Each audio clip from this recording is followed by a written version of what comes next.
As far as underrated or overlooked video games on SNES from the 90s is concerned, one of the few titles that instantly comes to mind is Marvel Superheroes in War of the Gems, and that was a game that came out in 96, the same year that the N64 came out, which is probably why it was overlooked because Nintendo was getting ready to switch over into its next generation console.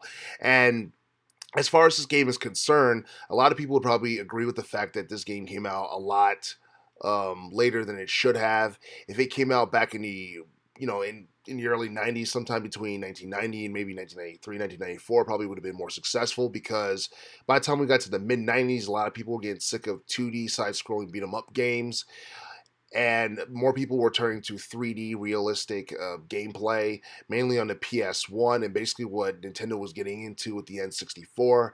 And this particular game is one that is underrated, especially due to the fact that it it was a game that had a lot of potential. It was one that was like a spiritual successor of X Men Mutant Apocalypse from 1994. And that makes perfect sense because both games were developed by Capcom and players got to choose between one of five characters. But it was like a little twist to this one or this particular game. Like in this game, players had to collect the Infinity Gems as they progressed throughout the game. They fought various supervillains like Doctor Doom until they got to the final boss, Thanos, who had the Mind Gem. But the other Infinity Gems that you got to collect, throughout the game, such as the Power, Reality, Soul, Space, and Time, they basically help players beat the game with whatever character they selected by improving their attributes depending on what gem they selected. And the players that characters got to choose were popular superheroes such as Iron Man, Spider-Man, Wolverine, Captain America, and the Hulk. So this is a game that was very interesting because unlike your typical side-scrolling 2D beat 'em up game, there was a layer of complexity added to this game, like with what I just mentioned, the Infinity Gems.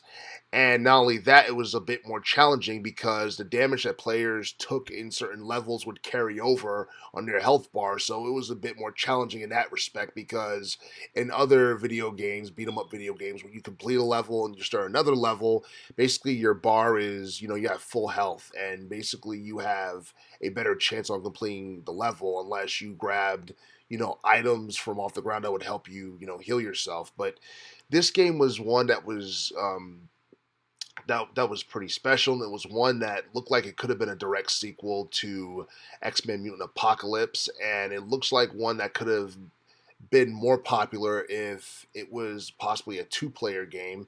And but at the same time, it being a one-player beat 'em up game is what made it special because it was easier to focus more on the actual story than it was, two people trying to beat the entire game. So I think that was pretty cool. But as far as this game is concerned, I definitely feel like it was released during a time where 2D gaming just was it was not becoming or it just wasn't as popular as it was before, especially the beat 'em up genre. It just wasn't as popular as it was a couple of years prior. And if this game was released a couple of years prior than it was, it could have been more successful overall. As far as whether or not this game could have worked on the Game Boy Advance during the early 2000s.